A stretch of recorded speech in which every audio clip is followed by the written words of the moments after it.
Subscribe now and press the bell icon. Never miss an update.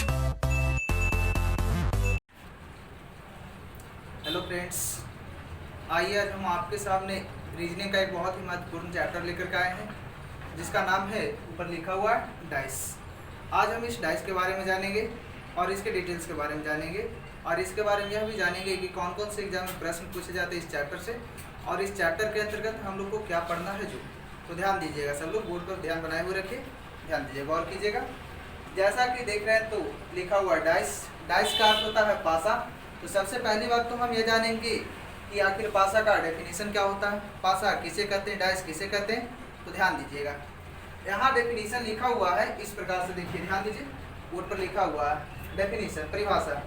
वैसा त्रिविमीय आकृति जिसमें लंबाई, चौड़ाई और ऊंचाई सन्निहित होता है तो वह पासा कहलाता है। हम क्या बोले, फिर से ध्यान दीजिए, वैसा त्रिविमीय आकृति जिसमें लंबाई, चौड़ाई एवं ऊंचाई सन्निहित होता है तो वह पासा कहलाता है।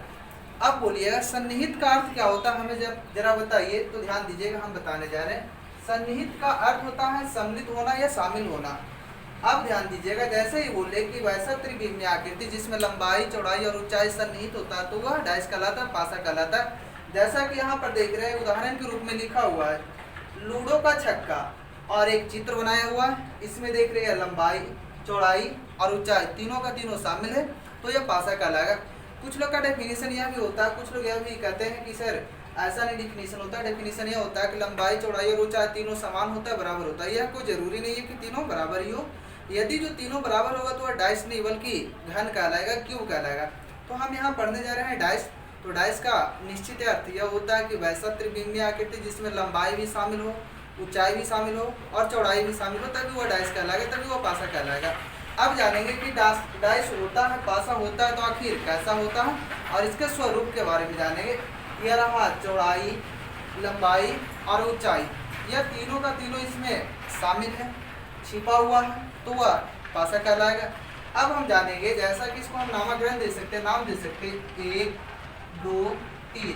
इस डाइस से पूरा का पूरा 6 सतह होता है, जो कि आपको सामने से देखने पर 3 ही सतह दिख रहा है। अब बोलिएगा कि सामने से 3 ही सतह दिख रहा है, बाकी 3 सतह तो ढका हुआ है। तो हमें बताइए सामने से दिखाई देने वाले सतह को क्या कहते हैं। तो जरा उसके ऊपर गौर कीजिएगा। तो लिखा हुआ है, यहाँ देख लीजिएगा बगल में, एडजेसेंट फेस। क्या लिखा हुआ है, एडजेसेंट फेस, जिसका हिंदी होता है संलग्न सतह या सन्निकट सतह। अब बोले हम कि एडजेसेंट फेस, तो एडजेसेंट फेस के बारे में जानेंगे, संलग्न सतह के बारे में जानेंगे, सन्निकट सतह के बारे में जानेंगे। तो देखिएगा क्या लिखा हुआ है, इसका भी परिभाषा कि सामने से दिखाई देने वाले सतह को एडजेसेंट फेस कहते हैं। फिर से एक बार हम बोले, सामने से दिखाई देने वाले सतह को एडजेसेंट फेस कहते हैं। इसी को हिंदी में बोल सकते हैं संलग्न सतह या सन्निकट सतह। तो देखेंगे कि आखिर इस डाइस में, इस उदाहरण में कौन सा किसका एडजेसेंट फेस है, कौन सा किसका संलग्न सतह है। तो देखिएगा इस प्रकार से ऊपर का सतह जो दिख रहा है 1, तो 1 का एडजेसेंट फेस क्या होगा। तो हम लोग जानेंगे कि अभी बताया क्या कि सामने से दिखाई देने वाले सतह को एडजेसेंट फेस कहते हैं। और ध्यान दीजिएगा, सामने से दिखाई दे रहा है आपका 1 का एडजेसेंट फेस, 1 के संलग्न सतह कौन कौन सा है, 1 से जस्ट सटा हुआ सतह कौन कौन सा है जो सामने से दिखाई दे रहा है। तो सामने से दिखाई दे रहा है आपका 2, 3। तो 2 और 3, 2 और 3, तो 2 और 3 1 के संलग्न सतह है। तो हम लोग इसको लिख सकते हैं 1 का एडजेसेंट फेस क्या होगा, 2 एवं 3। इसी प्रकार हम आपसे पूछेंगे कि बताओ तो 2 का एडजेसेंट फेस क्या होगा। तो 2 का एडजेसेंट फेस, फिर से हम लोग इस चित्र के ऊपर गौर करेंगे। तो 2 से जस्ट सटा हुआ सतह कौन कौन सा है, एक 3 है और एक क्या है, 1। तो इसको लिख सकते 1 एवं 3। 2 का एडजेसेंट फेस कितना हुआ, 1 एवं 3। ठीक इसी प्रकार से हम लोग जानेंगे कि 3 का एडजेसेंट फेस क्या होगा। तो 3 से जस्ट सटा हुआ सतह का नाम है 1 और एवं 2। तो लिख सकते हैं 3 का एडजेसेंट फेस कितना होगा, तो लिखेंगे 1 एवं 2। तो यह रहा आपका एडजेसेंट फेस। अब हम लोग जानेंगे कि ठीक है एडजेसेंट फेस होता है, तो एडजेसेंट फेस के बारे में जान गए, संलग्न सतह के बारे में जान गए। अब जरा हमें यह भी बताइए कि डाइस होता है तो कितना प्रकार का होता है। तो जानिएगा, ध्यान दीजिए सब लोग यहाँ बोर्ड पर। तो लिखा हुआ है there are 2 types of dice. इसका मतलब यह होता है पासा 2 प्रकार के होते हैं। अब जानेंगे कि पासा जब 2 प्रकार के होते हैं तो कौन कौन सा प्रकार होता है, जरा यह भी बताओ। तो यहाँ लिखा हुआ बगल में देखिएगा, तो नंबर 1 में स्टैंडर्ड डाइस। क्या लिखा हुआ? स्टैंडर्ड डाइस, जिसका हिंदी होता है मानक पासा। और एक लिखा हुआ जनरल डाइस या रॉन्ग डाइस। जनरल डाइस का मतलब होता है सामान्य पासा और रॉन्ग डाइस का मतलब होता है गलत पासा।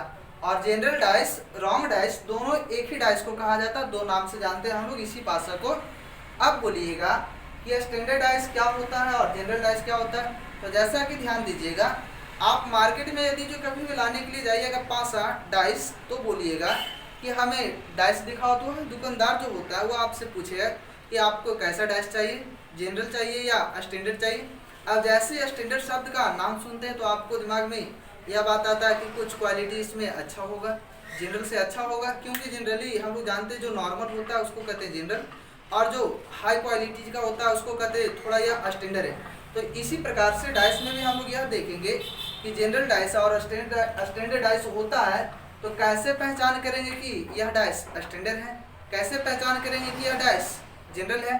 क्योंकि जैसे दुकान में आप जाइएगा लाने के लिए पासा और बोलिएगा कि हमें स्टैंडर्ड चाहिए, हमें जनरल चाहिए, तो आपके पास जब इसके पहचान करने का तरकीब नहीं पता होगा तो आप कैसे जान जाइएगा कि यह डाइस स्टैंडर्ड है या जनरल। तो हम लोग इसके पहचान के बारे में बारी बारी से जानेंगे कि कौन सा डाइस स्टैंडर्ड होता है और कौन सा डाइस जनरल होता है। फिर से ध्यान दीजिएगा, हम बोले हम इसके बारे में जानेंगे कौन सा डाइस स्टैंडर्ड होता है और कौन सा डाइस सामान्य होता है, जनरल होता है। जो लीजिएगा, जैसा कि अभी हम आपको बता रहे थे कि डाइस 2 प्रकार का होता है और दोनों का नामकरण बताए। अब बारी बारी से यह हम जानेंगे कि कौन सा स्टैंडर्ड डाइस, कैसे पहचान करेंगे स्टैंडर्ड डाइस को और कैसे पहचान करेंगे जनरल डाइस को। जो तो ध्यान दीजिए, यहाँ लिखा हुआ नंबर 1 में स्टैंडर्ड डाइस, जिसका हिंदी क्या होता है मानक पासा। तो इसका परिभाषा जान लीजिए, इसका पहचान करने का तरीका जान लीजिए। तो 1 नंबर में लिखा हुआ सामने से दिखाई देने वाले कोई भी 2 सतह के अंकों का योग 7 नहीं होना।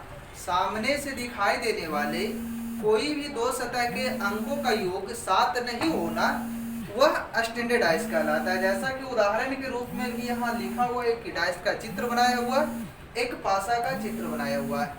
तो हम देखेंगे कि इस पासा में सामने से दिखाई देने वाले कोई भी 2 सतह के अंकों का योग 7 हो रहा या नहीं हो रहा। तो ध्यान दीजिए, यहाँ देखने गए कि सामने से दिखाई देने वाले कोई भी 2 सतह के अंकों का योग, तो 1 और 2 यह दोनों को मिलाकर देखने गए तो यह दोनों को मिलाकर के कितना बन रहा है। तो यह देखने गए तो 1 और प्लस 2 बराबर 3, 7 नहीं हुआ है। सभी सतह को चेक करेंगे तो यहाँ इसको भी चेक कर सकते हैं, 2 एवं 4, इसको चेक करें तो 2 प्लस 4 बराबर कितना 6, यहाँ भी 7 नहीं हुआ है। आगे देखने गए तो इसको भी हम लोग ऐड करके जोड़ सकते हैं, तो 1 तथा 4, तो 1 तथा 4 बराबर 5 आ रहा है। इसका अर्थ यह हम लोग समझ सकते हैं कि सामने से दिखाई देने वाले कोई भी 2 सतह के अंकों का योग 7 नहीं हुआ है, तो यह स्टैंडर्ड डाइस कहलाएगा, तो यह मानक पासा कहलाएगा। समझ में आया। अब देखेंगे हम लोग अगला डाइस के बारे में, अगला पासा के बारे में, जिसका नाम है जनरल डाइस। हिंदी होता है सामान्य पासा, और इसी डाइस को दूसरा भाषा में क्या कहते हैं, अभी भी बताए थे आपको, गलत पासा अर्थात रॉन्ग डाइस।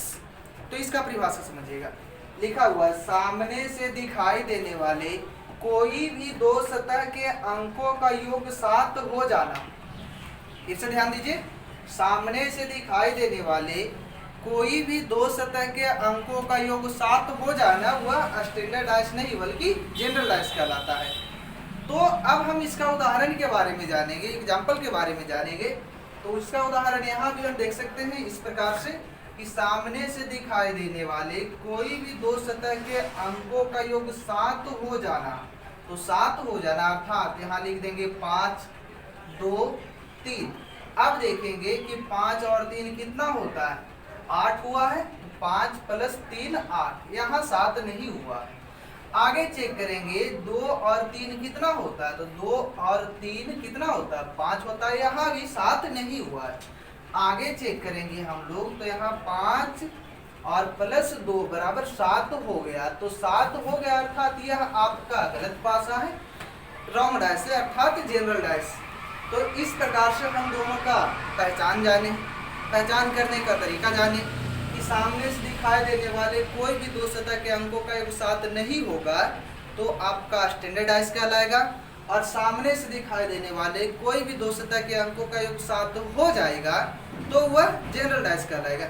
अब इसी से रिलेटेड आपका एक प्रश्न पूछा जाता है, इसी पॉइंट से एक प्रश्न क्रिएट होता है, तो एग्जाम्पल भी आपको देने जा रहे हैं। एग्जाम्पल के रूप में यहाँ लिखा हुआ देख लीजिए कि नीचे दिए गए पासा में से कौन सा पासा गलत पासा है अर्थात जनरल डाइस है, जो पूछ रहा है यह आपका क्लासिफिकेशन में जाता है, वर्गीकरण में जाता है, जो कि एक प्रश्न इन दिनों रेलवे का एग्जाम में देखने को मिल रहा है।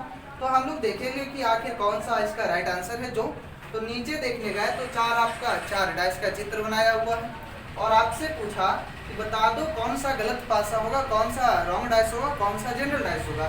तो तरीका हम क्या जाने कि कोई भी दो सतह के अंकों का योग 7 हो जाएगा तो वह गलत पासा कहलाएगा। तो हम बारी बारी से देखेंगे। यहाँ देखने गए 4 2 6 7 नहीं हुआ, 2 और 1 3 7 नहीं हुआ, 4 1 5 7 नहीं हुआ, तो यह आपका स्टैंडर्ड डाइस हो गया। आगे देखने गए तो यहाँ देखिए 6 और 3 9, 5 3 8, 6 5 11, यहाँ भी 7 नहीं हुआ है। हमें यही फोकस करना है, 7 ही पर कमांड करेंगे। 7 से अधिक हो जाए 7 से कम हो जाए उससे मतलब नहीं रखना है। हम सिर्फ और सिर्फ ध्यान देंगे, सिर्फ और सिर्फ ध्यान केंद्रित करेंगे 7 के ऊपर। यहाँ भी 7 नहीं हुआ है, यह स्टैंडर्ड डाइस कहलाएगा। यहाँ देखने गए तो 5 और 1 6, 1 और 2 3, 5 और 2 7, यहाँ देखिए 5 और 2 7, दो सतह के अंकों का योग 7 हुआ है तो यह आपका जनरल डाइस कहलाएगा और यही आपसे पूछा गया था। अब जैसे आपका आंसर मिल जाता है तो आगे बढ़ने की आवश्यकता नहीं, लेकिन सीख रहे हैं तो आगे हम लोग जाकर देख लेंगे। अगला डाइस चेक कर लेंगे।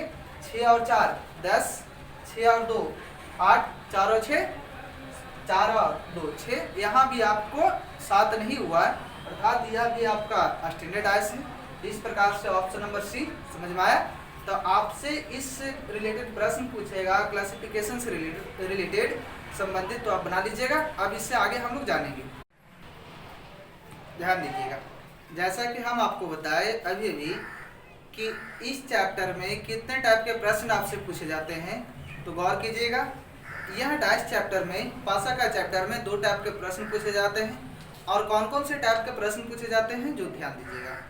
नंबर 1, टाइप नंबर 1, एक तो प्रश्न पूछे जाते हैं आपसे क्लोज डाइस दे करके अर्थात बंद डाइस या बंद पासा दे करके आपसे पूछा जाता है उसके विपरीत के बारे में, और एक ओपन डाइस दिया हुआ रहता है जिस टाइप का नाम है क्लासिफिकेशन। तो हम लोग बारी बारी से जानेंगे। सबसे पहली बात तो यह जानेंगे क्लोज डाइस के बारे में कि क्लोज डाइस दे करके अपोजिट पूछता है, विपरीत पूछता है, तो उसके बारे में जानेंगे। तो यहाँ नंबर 1 में अपोजिट का हेडिंग बनाया हुआ है, विपरीत का हेडिंग बनाया हुआ है, तो जानेंगे अर्थात विपरीत के बारे में कि विपरीत पूछा जाए तो कैसे हम लोग जवाब देंगे। तो नंबर 1 में लिखा हुआ अपोजिट, लिखा हुआ है डेफिनेशन, पहचान करने का तरीका, आंसर करने का तरीका, गौर कीजिएगा। तो लिखा हुआ है जब डाइस का एक व्यू का हिंदी होता है प्रारूप, एक व्यू दिया हुआ रहे तो दो सतह के अंकों का योग 7 कर देना, वह सतह एक दूसरे का विपरीत कहलाता है। फिर से एक बार हम बोलने जा रहे हैं कि जब आपके सामने किसी भी डाइस का एक व्यू दिया हुआ रहे और कोई भी सतह का विपरीत पूछा जाए, एक व्यू का अर्थ हम बोले प्रारूप, प्रारूप का मतलब होता है कि कोई भी डाइस को एक ही बार आपको दिखाया जाएगा और आपसे पूछ देगा कि बता दो सतह 2 का विपरीत क्या होगा, सतह 3 का विपरीत क्या होगा, सतह 5 का विपरीत क्या होगा, सतह 1 का विपरीत क्या होगा। तो इसके बारे में हम बताने जा रहे हैं कि जब एक व्यू दिया हुआ रहेगा तो हम देखेंगे सबसे पहली बात यह कि वह जो दिया गया डाइस है तो वह स्टैंडर्ड डाइस है कि जनरल डाइस है। चूँकि आपसे यदि जो पूछा जाए एक व्यू देकर के अपोजिट, वह तभी निकालना पॉसिबल है जब दिया गया डाइस हमारा स्टैंडर्ड होगा, दिया गया डाइस हमारा मानक पासा होगा।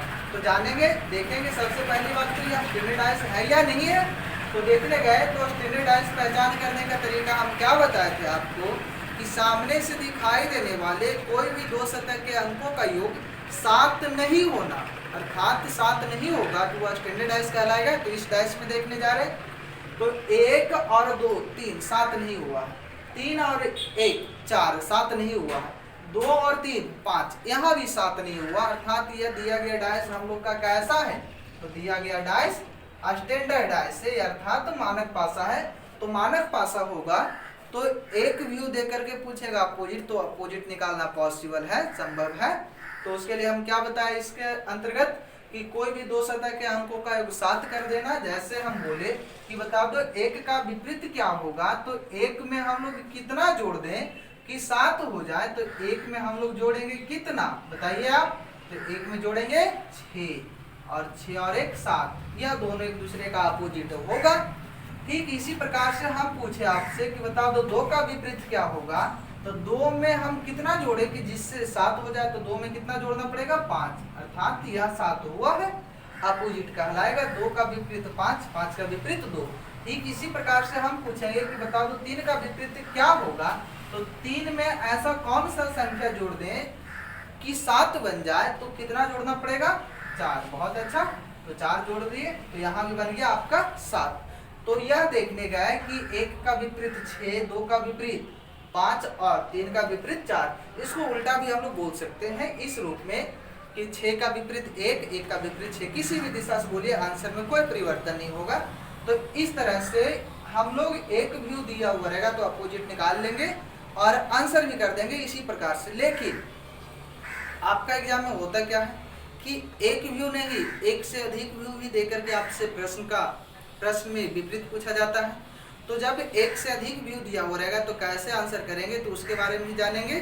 तो ध्यान दीजिएगा, जैसा कि फिर से एक हेडिंग बनाया हुआ है विपरीत का अपोजिट का, यहाँ देखिएगा फिर से एक हेडिंग बनाया हुआ है अपोजिट का, और अपोजिट के बारे में जाने यह तो लिखा हुआ है क्या, देखिए तो जब डाइस का 2 या 2 से अधिक व्यू दिया हुआ रहे तो जो सतह कॉमन होता है, जो कॉमन सतह होता है, उस कॉमन सतह से क्लॉकवाइज या एंटी क्लॉकवाइज चल करके हम लोग अपोजिट लिख देते हैं। फिर से एक बात ध्यान दीजिए, जब एक व्यू रह रहा था तो हम बताए आपको कि चेक करेंगे स्टैंडर्ड डाइस, लेकिन 2 या 2 से अधिक व्यू रहेगा तो स्टैंडर्ड है और जनरल से हम लोग को कोई वास्ता नहीं, कोई मतलब नहीं, सीधे यह चेक करेंगे या देखेंगे कि 2 या 2 से अधिक व्यू दिया हुआ रहे, जैसा कि क्वेश्चन में उदाहरण में दिया हुआ है एक व्यू और एक यह व्यू, 2 व्यू, और दोनों व्यू में देखना यह हम लोग को पड़ेगा कि कोई ऐसा सतह है जो कॉमन है। तो देखने गए तो कॉमन कितना बन रहा है आपका, दोनों में देखिए 6 2 5, यहाँ 4 1 5, तो दोनों में 5 कॉमन है। इस प्रकार से यहाँ भी 5, यहाँ भी 5। तो जैसे ही कोई भी सतह कॉमन हो और आपसे किसी भी सतह का विपरीत पूछा जाए, जैसे पूछ देगा आपसे कि बता दो 6 का विपरीत क्या होगा, 2 का विपरीत क्या होगा, 1 का विपरीत क्या होगा, 5 का विपरीत क्या होगा, तो बारी बारी से हम लोग आंसर करेंगे। और इस टाइप से प्रश्न पूछेगा आपसे 2 या 2 से अधिक व्यू, तो इसको बनाने का 2 तरीका हम बताएंगे। एक तो बिल्कुल सफिशिएंट तरीका होगा और एक और तरीका बताएंगे। दोनों तरीका आपको बारीकी से समझ में आएगा, ध्यान बनाए हुए रखिए, यहाँ बोर्ड पे देखिएगा। जब आपको जो भी सतह कॉमन होता है तो उसमें करना क्या होगा कि कॉमन सतह से क्लॉकवाइज या एंटी क्लॉकवाइज, हम यहाँ बताएं कि कॉमन सतह से क्लॉकवाइज या एंटी क्लॉकवाइज, तो कॉमन रहा 5, यहाँ भी 5, तो क्लॉकवाइज चलेंगे तो इस प्रकार से 5 के जस्ट अगला सतह 2, यहाँ 5 के जस्ट अगला सतह क्लॉकवाइज 4, तो 2 और 4 एक दूसरे का विपरीत होगा। ठीक इसी प्रकार से 5 से और आगे जाएंगे तो मिला 6, फिर 5 से और आगे जाएंगे तो मिला 1, अर्थात 6 और 1 एक दूसरे का अपोजिट हुआ। अब बचा हुआ सतह है 5, जिसका नाम है 5, यहाँ पर हम लिखे कि 6 का विपरीत 1। ठीक इसी प्रकार से बचा हुआ सतह 5। अब देखना हम लोगों को यह है कि 5 के जस्ट सामने किसका नाम लिखे कि 5 का विपरीत बन जाएगा। तो हम लोग अच्छी तरीका से जानते हैं कि एक डाइस में 6 सतह होता है और 6 सतह में आपको 1 से लेकर के 6 तक अंक दर्शाया हुआ रहता है, अंक अंकित रहता है। तो जानेंगे 1 2 सभी सतह का नाम आ चुका है, शेष बचा हुआ सतह क्या है 3 है, तो यहाँ पर लिख दिए कितना 3, अर्थात 5 का विपरीत 3, 3 का विपरीत 5। तो अब किसी भी सतह का अपोजिट हमसे पूछा जाएगा तो बारीकी से आंसर कर देंगे। लेकिन अभी अभी हम आपको बताएं कि 2 तरीका इसको आंसर करने का तरीका बताएं। यह जो तरीका हम बताए तो यह आपका 100% सभी क्वेश्चन पर एप्लीकेबल नहीं होता है। बहुत सारे बुक में आपको यही टाइप से बताया जाता है, बहुत सारे शिक्षक भी आपको यही टाइप बताते हैं, लेकिन यह जो टाइप हो, यह जो आपको आंसर करने का तरीका है यह 100% सफिशिएंट नहीं है। आपको कुछ कुछ प्रश्न में परेशानी में डाल देता है, उलझन में डाल देता है। तो हम अगला तरीका जो बताने जा रहे हैं आंसर करने का बिल्कुल ही सफिशिएंट तरीका है। और वह तरीका क्या है कि सबसे पहले जब 2 या 2 से अधिक व्यू दिया हुआ रहेगा तो एक ओपन डाइस बना लेना है। ओपन डाइस का अर्थ यह होता है कि जिसमें 6 सतह प्रत्यक्ष रूप से दिखना चाहिए, 6 सतह प्रत्यक्ष रूप से। ऐसे हम लोग ओपन डाइस बनाएंगे, 1 2 और 2 4 और एक ऊपर और एक नीचे, 6 सतह देखिएगा इसमें दिख रहा है, 1 2 3 4 5 और एक 6 आया 6 सतह। क्योंकि किसी भी डाइस को क्लोज डाइस को ओपन कीजिए, बंद पासा को खोलिएगा तो ऐसा इसका स्ट्रक्चर तैयार होगा। अब इसमें करना क्या होगा, तो करना बस यही है कि जो दोनों में सतह में कॉमन होगा तो कॉमन कितना है 5, तो सबसे ऊपर में लिख दीजिए 5। कहीं भी लिखिएगा तो आंसर में कोई परिवर्तन नहीं, लेकिन ऊपर अपनी सुविधा के लिए लिख लेते हैं ताकि क्लॉकवाइज या एंटी क्लॉकवाइज चलने में हम लोग को आसानी होता है, आंसर करने में सुविधा मिलता है। अब 5 से करना क्या है कि क्लॉकवाइज घड़ी की दिशा में चल दीजिए 3 सतह, क्योंकि सामने से 3 ही सतह दिखाई देता है। तो 5 से क्लॉकवाइज चले तो 5 1 और जस्ट इसके अगला एक सतह, 3 सतह हुआ है। तो किसी भी डाइस में देखिए तो 5 से क्लॉकवाइज चले तो क्या मिला 2 और 6, पहले 5 के बाद 2 उसके बाद 6, यहाँ लिख देंगे 5 के बाद 2 उसके बाद 6।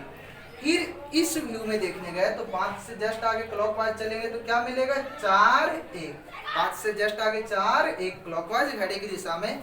तो यहाँ से चलिएगा क्लॉकवाइज तो 3 ही सतह में प्रवेश करना है, तो इस प्रकार से 5 का यहाँ से लेकर यहाँ तक सतह है। तो 5 से जस्ट अगला सतह का नाम 4 और 1, क्योंकि यहाँ भी यही है 4 और 1। अब देखिएगा तो सभी का नाम आ चुका है, शेष एक सतह का नाम बचा हुआ जिसका नाम क्या है 3, लिख दिए 3। अब आपका आंसर तैयार है, आंसर आपका सामने आ चुका है। अब बोलिएगा इसमें आंसर कैसे करेंगे, तो आंसर यह होता है कि किसी भी डाइस को ओपन कीजिएगा तो जो अल्टरनेट सतह होता है वह एक दूसरे का अपोजिट कहलाता है, विपरीत कहलाता है। जैसे एक का अल्टरनेट सतह, अल्टरनेट का मतलब यह होता है कि एक को छोड़कर जस्ट आगे, तो एक सतह एक को पकड़े, इसके जस्ट अगला सतह को छोड़ेंगे और आगे निकल जाएंगे तो कितना आएगा 6। तो हम लोग को यह पता चल रहा है कि एक का विपरीत 6, जैसा कि यहाँ भी आया है। ठीक इसी प्रकार से 4 का अल्टरनेट देखने गए तो 4 से जस्ट एक सतह को छोड़कर अगला सतह 2, तो यहाँ भी 4 और 2 अपोजिट मिला है, यहाँ भी अपोजिट बना। ठीक इसी प्रकार से आगे भी देखने गए तो 5 का अल्टरनेट अर्थात एक सतह को छोड़ के जस्ट अगला सतह, तो 5 का अल्टरनेट 3, तो यहाँ भी देखिए 5 का अल्टरनेट 3, 5 और 3 एक दूसरे का अपोजिट आया, दोनों तरीका से आंसर सेम आया। लेकिन हम आपको यह तरीका जो बताए यह सफिशिएंट तरीका है। इस तरीका से आपको बहुत सारे एग्जाम में प्रश्न ऐसे ऐसे पूछे गए हैं जो आपसे क्वेश्चन मार्क का प्रश्न पूछा जाता है डाइस में, जो कि आगे उदाहरण के माध्यम से हम आपको बताएंगे।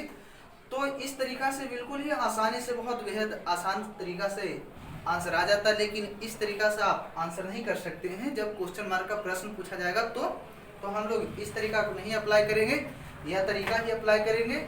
यदि जो क्वेश्चन मार्क का प्रश्न नहीं पूछा जाए तो आप इससे डायरेक्ट आंसर कर सकते हैं। दोनों तरीका आपको बताया गया है, लेकिन हम यह तरीका जो अपनाने जा रहे हैं बहुत ही सफिशिएंट तरीका है। तो और आगे हम एग्जाम्पल करवाने जा रहे हैं, ध्यान दीजिएगा। आइए देखते हैं कुछ उदाहरण। तो उदाहरण के रूप में यहाँ लिखा हुआ है क्वेश्चन, और क्या लिखा हुआ जो पढ़िएगा तो लिखा हुआ नीचे दिए गए पासा में सतह 4 का विपरीत सतह क्या होगा जो। तो सतह 4 का विपरीत सतह क्या होगा जो, और यह जो देख रहे हैं तो इसमें 1 व्यू 2 व्यू और 3 व्यू दिया हुआ है, अर्थात 3 अलग अलग डाइस नहीं दिया है, बल्कि एक ही डाइस को 3 अलग अलग तरीका से दिखाया गया है।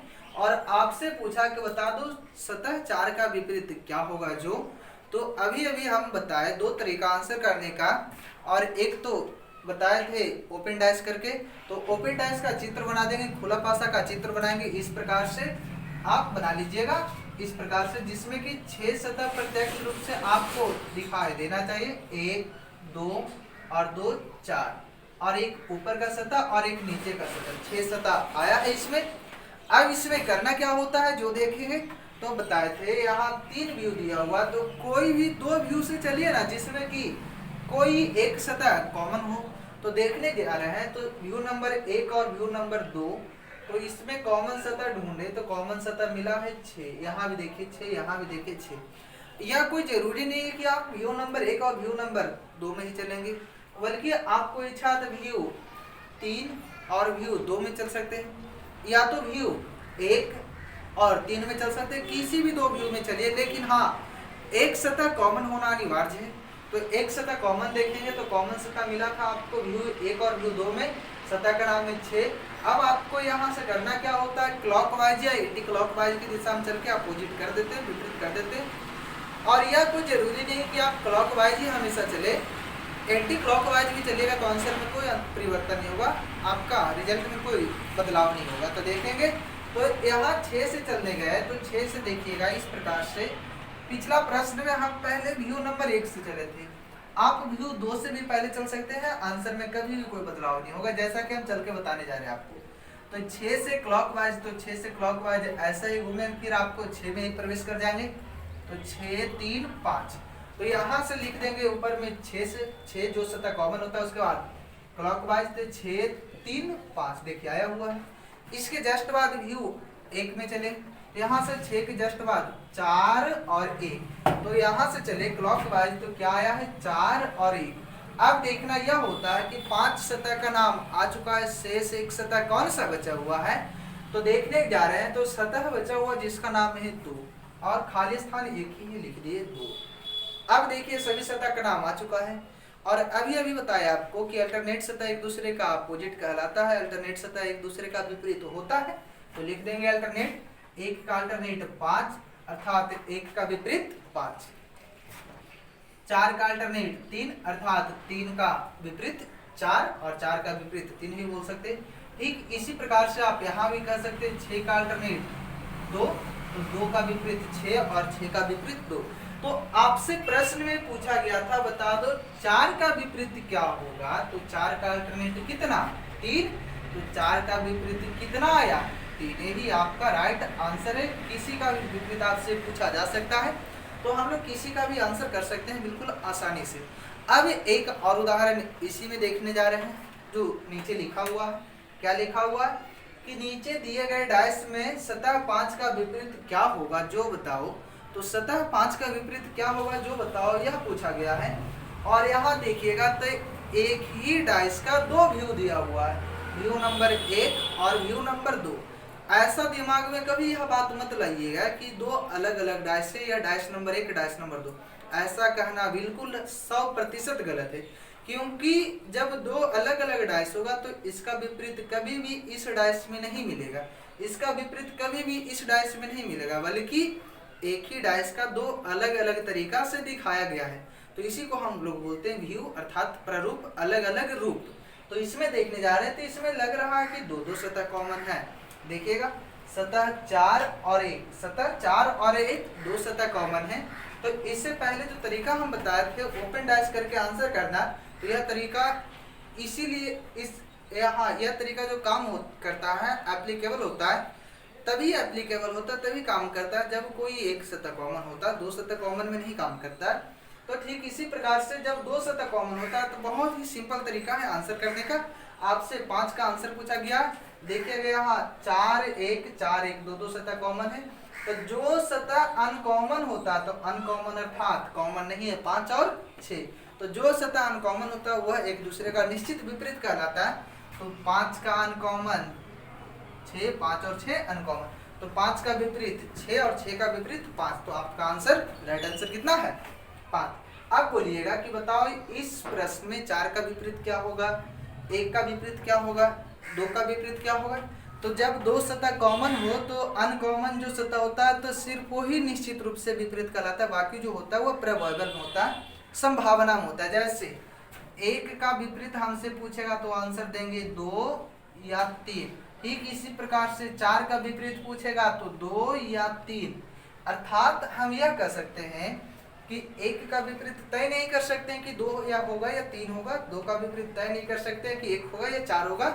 तो इसमें निश्चित विपरीत उसी का निकलेगा जो अनकॉमन होगा तो अनकॉमन 5 और 6 था, तो 5 और 6 एक दूसरे का विपरीत है।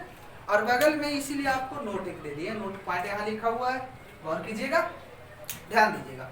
लिखा हुआ है जब किसी भी पासा में दो सतह कॉमन होता है तो अनकॉमन सतह एक दूसरे का अपोजिट कहलाता है, विपरीत कहलाता है। फिर से एक बार, जब किसी भी डाइस का किसी भी पासा में दो सतह कॉमन हो तो निश्चित रूप से जो अनकॉमन सतह होता है वही एक दूसरे का अपोजिट कहलाता है। क्या हम बोले, जब एक डाइस में दो सतह कॉमन होता है तो अनकॉमन सतह एक दूसरे का अपोजिट होता है। आइएगा और भी उदाहरण की दिशा में हम लोग चलते हैं। तो एक प्रश्न और आपके सामने आया है और लिखा हुआ है, नीचे दिए गए पासा में सतह 6 का विपरीत क्या होगा, जो बताओ। और देखने यह जा रहे हैं, यहाँ पर देखिएगा तो एक पासा का एक डाइस का 4 प्रारूप दिया, 4 व्यू दिया है। तो 2 या 2 से अधिक कितना भी व्यू क्यों ना दे दे, कितना भी प्रारूप क्यों ना दे दे, 4, 3, 5, 6, मैक्सिमम 6 व्यू तक होता है। तो 6 व्यू भी दिया हुआ रहेगा तो सब में सेम तरीका ही आंसर करने का है। और तरीका वही बताए कि एक ओपन डाइस लेना है और ओपन डाइस में आपको आंसर कर देना है। तो ओपन डाइस लेंगे और ओपन डाइस में यह बताया कि जिसमें 6 सतह प्रत्यक्ष रूप से दिखाई देना चाहिए, 1, 2 और 2, 4 और एक ऊपर और एक नीचे, 6 सतह आया है। अब यह बात बताए थे कि जो सतह कॉमन होता है उस कॉमन सतह को ऊपर लिखते, कहीं भी लिखे तो आंसर में कोई परिवर्तन है, लेकिन जो कॉमन होता है उसको ऊपर हमेशा लिखेंगे ताकि क्लॉकवाइज या एंटी क्लॉकवाइज चलने में हम लोग को सुविधा होता है। तो देखिएगा, व्यू 1 और व्यू 2 में कोई भी सतह कॉमन नहीं है, लेकिन व्यू 1 और व्यू 3 में चलने गए तो देखने जा रहे हैं 2 और 3 कॉमन है, 2 और 3 कॉमन है, लेकिन हमें एक ही सतह कॉमन चाहिए था। और एक बात और बताए थे हम आपको, इससे पिछला जो प्रश्न देखे थे कि जब 2 सतह कॉमन होता है तो जो अनकॉमन सतह होता है वह एक दूसरे का विपरीत होता है।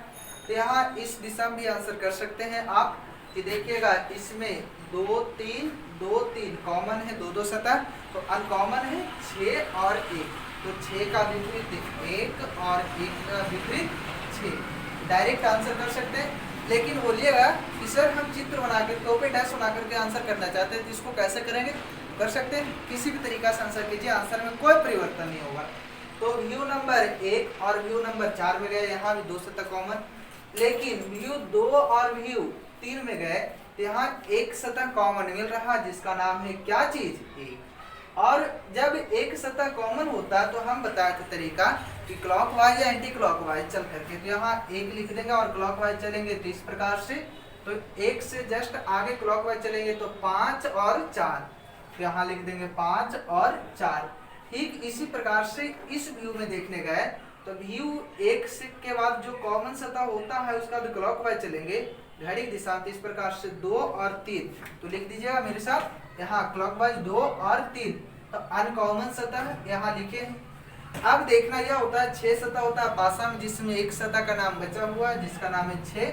अब अल्टरनेट सतह एक दूसरे का विपरीत होता है, जैसे 4 का विपरीत 3, 2 का विपरीत 5, ठीक इसी प्रकार से 6 का विपरीत 1। किसी भी तरीका से आप आंसर कर सकते हैं, आंसर में कोई परिवर्तन, कभी परिवर्तन नहीं आएगा।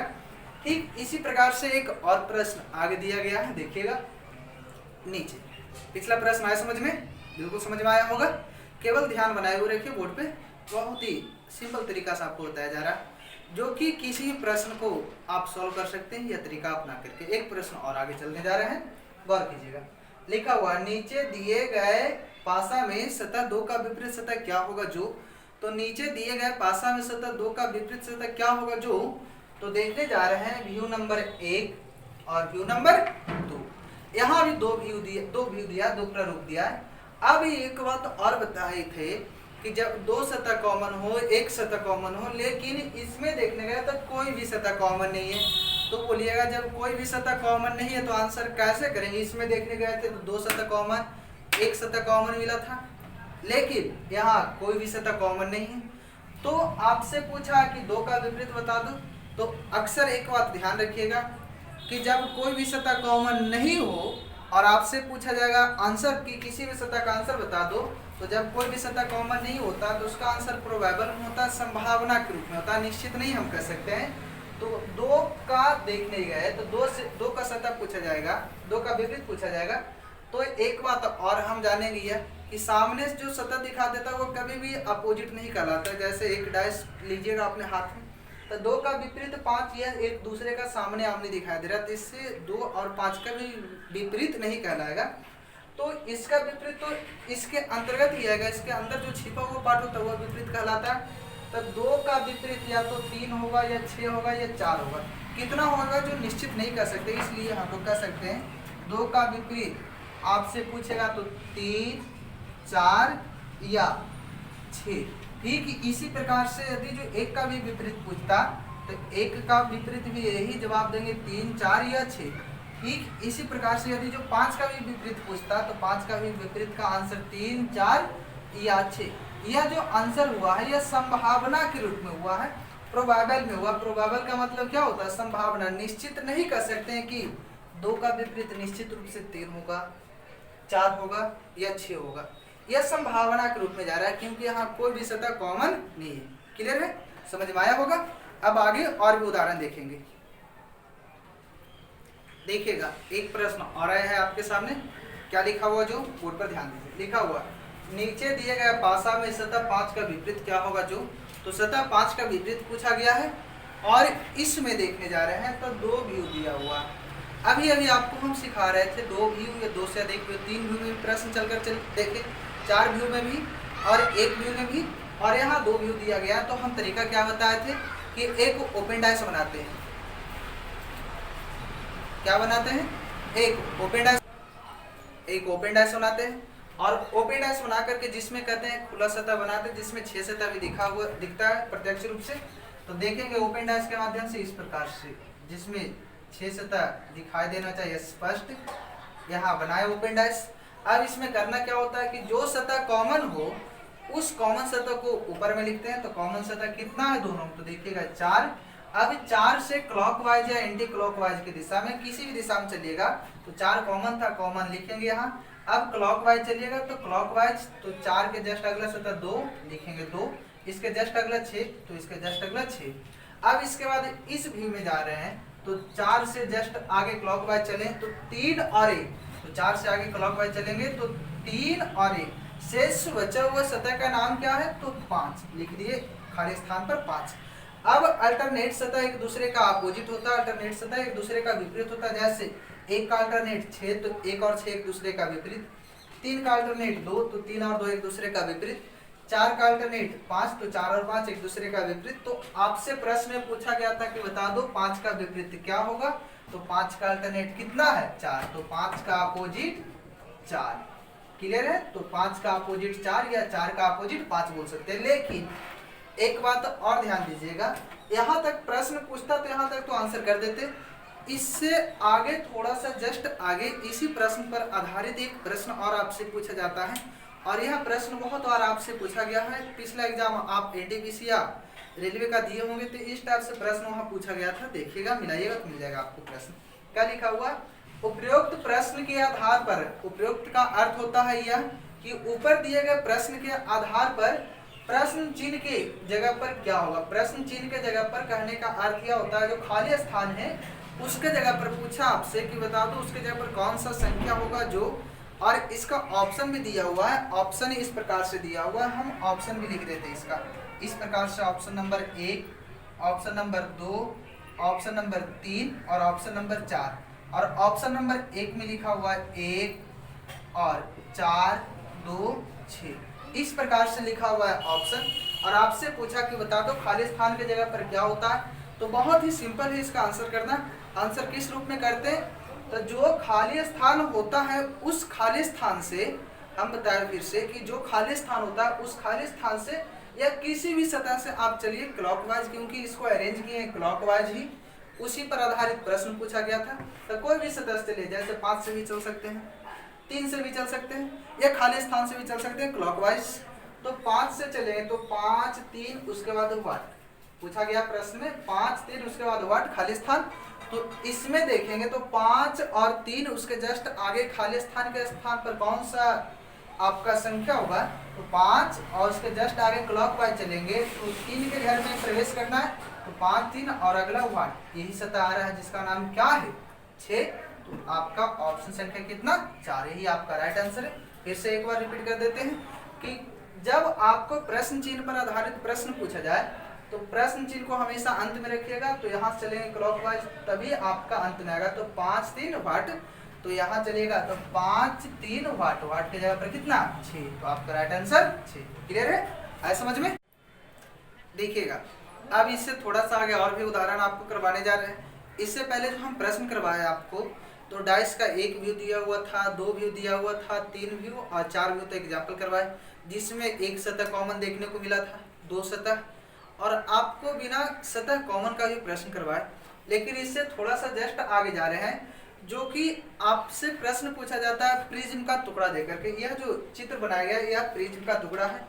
इसी को दूसरा भाषा में कह सकते हैं षष्ठभुज भी है। षष्ठभुज का मतलब 6 भुजा इसमें भी है, अर्थात डाइस का कॉन्सेप्ट यहाँ भी आपको काम करता है। इससे भी प्रश्न आपसे पूछा जाता है। तो प्रश्न एक दिया गया है, ऊपर ध्यान दीजिए क्या लिखा हुआ है।